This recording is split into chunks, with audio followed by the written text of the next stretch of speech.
Всем здравствуйте! Вы на моем рукодельном канале, где всегда можно найти интересные идеи для творчества. С вами Любовь. Вы же знаете, как я люблю джинсовые переделки. И сегодня сразу 3 идеи. Буду шить набор для кухни, который можно себе оставить или сделать полезный подарок близкому человеку на праздник.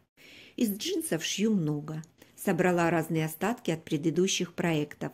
Нашла небольшие фрагменты с декором, может пригодятся. Небольшие обрезки тоже постараюсь пристроить. И еще решила добавить трикотаж в клеточку. Посмотрю, что получится. Подкладку сделаю из трикотажного полотна. Как видите, оно не новое, но состояние хорошее. На все проекты его не хватит, поэтому возьму еще и бязь. Для уплотнения деталей буду использовать синтепон. У меня силиконизированный, плотность 100 грамм на метр. Полотно для всех проектов сделаю одинаковое. Собирать его буду из обычных квадратов. Для удобства вырезала шаблон из картона 6,5 на 6,5 см. Это размер уже с припусками на швы. Просто обвожу шаблон на кусочки ткани и потом вырезаю по разметке. Стараюсь использовать обрезки наиболее эффективно. Квадраты не считаю, вырезаю сколько получается. Из ткани в клеточку рисунок позволяет нарезать квадраты без разметки. Выбираю для квадратов приблизительно одинаковый принт.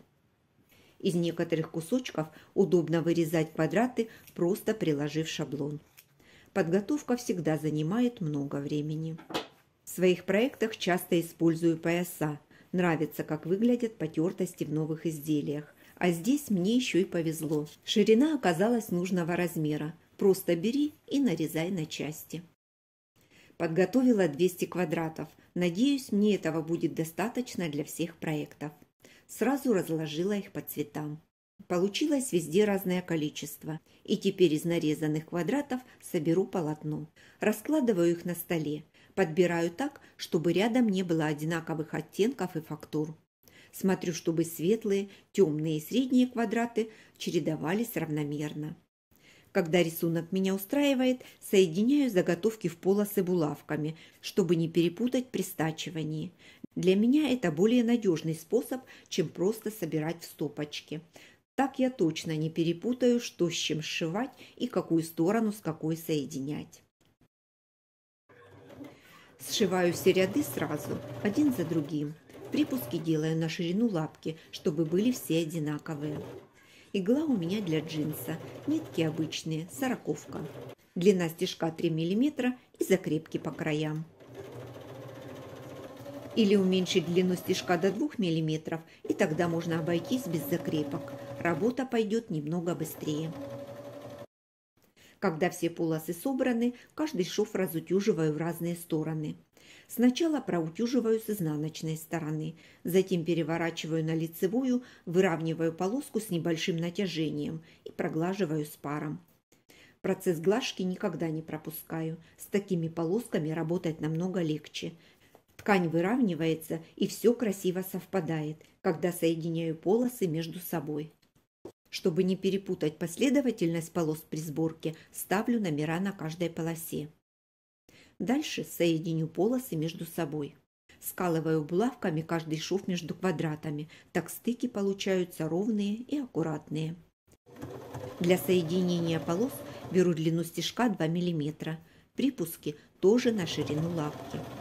Если расстояние между швами немного не совпадает, слегка натягиваю полосу, чтобы совместить швы соединения. Полотно готово. Вот так выглядит лицевая сторона, а вот так изнанка. Кладу сверху синтепон, накрываю тканью для изнаночной стороны и можно стягать. Сначала прокладываю строчку в шов соединения между квадратами. При этом полотно слегка растягиваю в стороны. Стягаю сразу все заготовки одну за другой без отрыва нити. Чтобы строчка была менее заметна, выбрала нейтральный цвет ниток. После того, как проложила строчку в одном направлении, поворачиваю заготовку и стягаю дальше. Хочу закрепить квадраты со всех сторон. В конце проложу строчку по краю заготовки, чтобы соединить все слои вместе. Полотно готово, но выглядит скучновато. Хочется чего-то более выразительного. Вставила в иглу двойную нить белого цвета.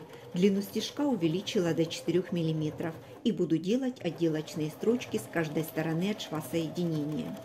Не стала заморачиваться и прокладывала строчки на ширину лапки. Такое расстояние меня вполне устроило, просто и смотрится хорошо. Когда стежка закончена, все заготовки хорошо отпариваю. Утюгом сильно не прижимаю, хочу сохранить объем.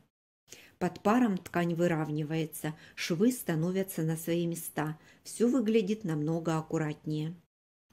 После отделочной строчки полотно преобразилось, стало более выразительным, стильным, совсем другое настроение. Не знаю, как объяснить, но разница действительно большая. Добавила обычную строчку, а выглядит совсем по-другому. Кроме больших заготовок, мне понадобится еще 3 маленьких. Собирала их по тому же принципу, но только из 2 цветов. Можно выбрать вариант, который ближе.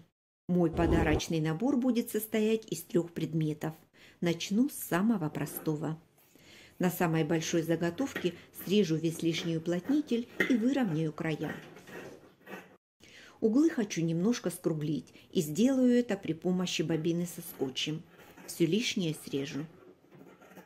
Из ткани в клеточку нарежу полоски шириной 3 см под углом 45 градусов. Сразу соединю все полоски в одну ленту. Обтачки мне понадобится много. Клеточка замечательно сочетается с джинсом, и, на мой взгляд, это лучший из возможных вариантов. Пришивать обтачку начала к изнаночной стороне, припуск на ширину лапки. Обтачка скроена по косой, поэтому хорошо ложится на скругленных участках. Оставила небольшой участок, чтобы соединить края. Соединение сделаю тоже под углом 45 градусов, затем проложу строчку. Обогну обтачкой срезы и закреплю с лицевой стороны. Как можно ближе к краю проложила прямую строчку. Длину стежка взяла 4 мм. Если вы только начинаете свой творческий путь, можно сначала обтачку закрепить наметкой, а потом уже проложить строчку. Совсем немного времени, и первый предмет готов. Как вы, наверное, уже догадались, это салфетка для сушки посуды. На кухне без нее никак не обойтись. Обрежу вторую заготовку. И здесь мне понадобится обычная пластиковая бутылка на 5 литров. Определяю нужную высоту и срежу верх бутылки. Его пока отложу в сторону и буду работать с основной частью. Сантиметровой лентой замеряю длину окружности, добавлю припуски на швы и отложу эту длину на заготовки. Лишнее срежу. Чтобы придать изделию индивидуальности, сделала джинсовые нашивки. Хочу, чтобы даже мелочи на кухне радовали глаз и вызывали улыбку. Шов притачивания на нашивке совместила с декоративной строчкой. Дальше соединю боковые стороны заготовки. При стачивании все швы на квадрате совместила. Срезы закрою полоской ткани. Лишнее срежу. Получился цилиндр, на котором нужно обработать верхний и нижний срез. Чтобы объединить все изделия набора, обработку сделала такую же, как на салфетке для сушки посуды. Все достаточно просто, но смотрится хорошо. Примеряю заготовку на пластиковую основу. Стенки бутылки плавно переходят в дно, нет четкого контура соединения. При раскрое детали для дна это нужно учесть.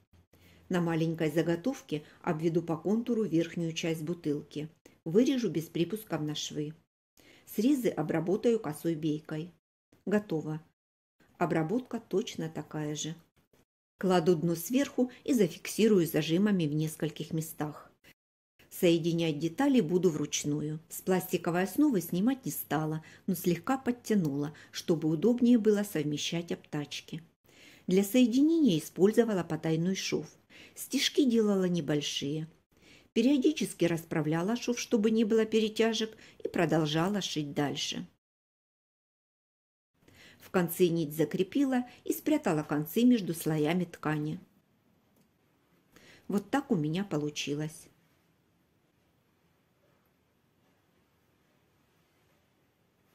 Чтобы удобнее было пользоваться, на задней стенке добавила держалку. По углам нашивки добавила хольнитены, внизу металлические висюльки. Металл хорошо сочетается с джинсовой тканью.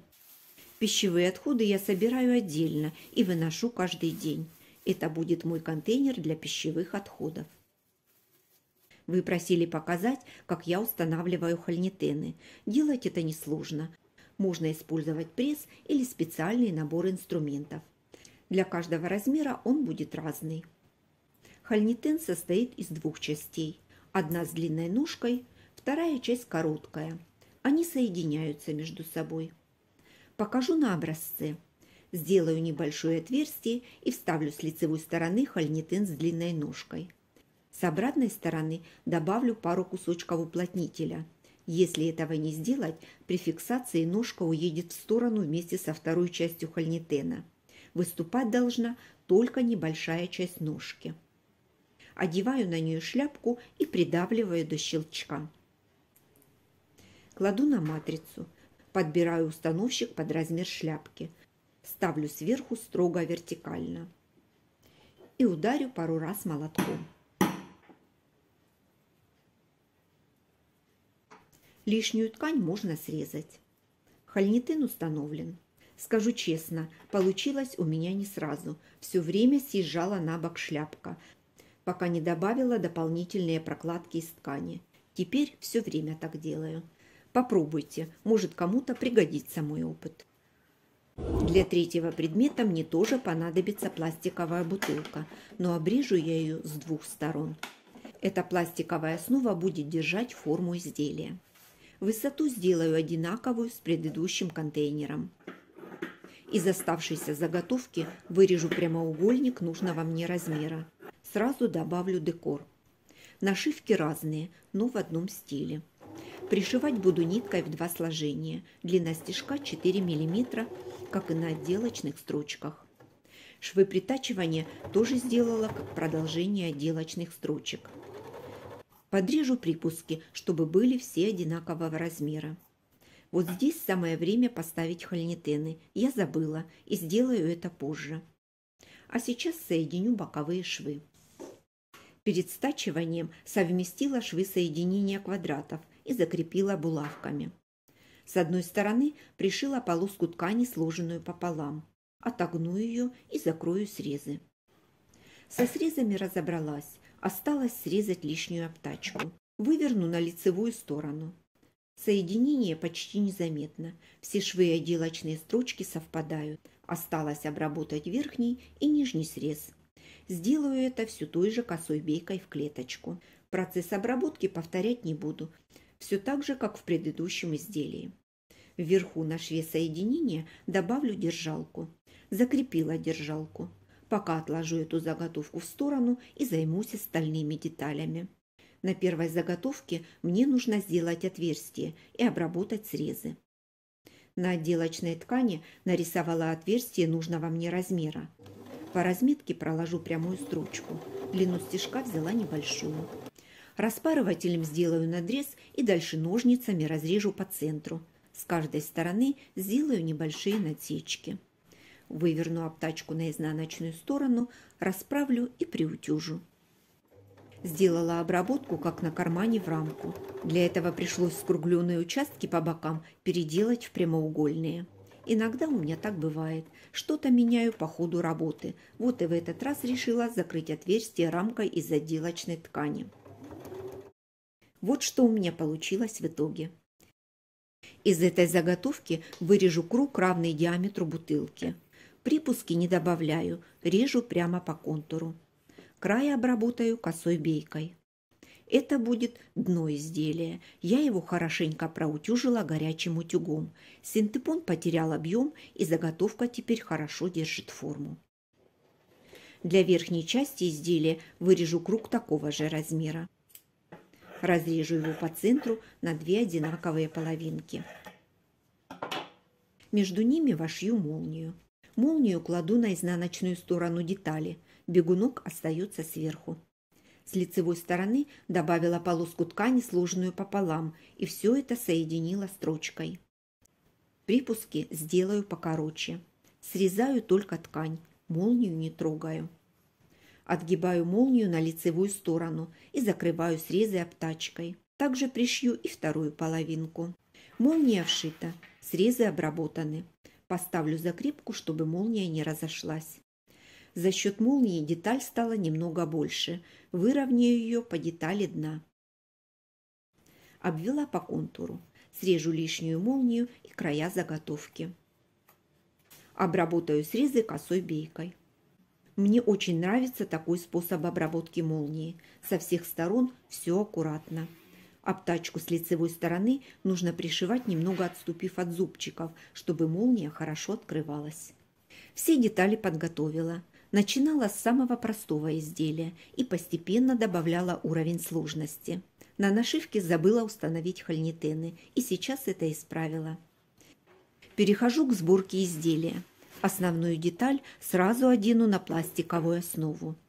Верхнюю деталь пришью так, чтобы совместить держалку с молнией. Детали сшивала вручную потайным швом, все так же, как и в предыдущем варианте, поэтому показывать не буду. Здесь на основе скруглений нет, поэтому выглядит изделие немного по-другому.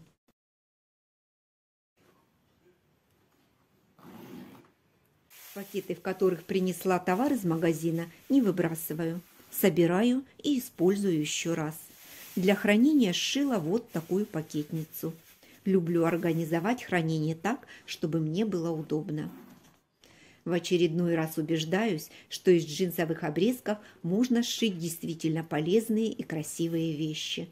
Такой набор не только украсит кухню, но и сделает хранение намного удобнее. Все под рукой, аккуратно и по-домашнему уютно. И, конечно, совсем не обязательно шить его именно из джинсы. Можно взять новогодние ткани и сшить праздничный набор. Или использовать яркие лоскуты от других проектов. Результат будет другой, но ничуть не хуже. Такой набор – отличный подарок на любой праздник, и он точно порадует близкого человека. Спасибо всем, что были со мной. Хочу поблагодарить и спонсоров, которые нашли возможность поддержать канал материально. А я на этом с вами прощаюсь. До новых рукодельных встреч!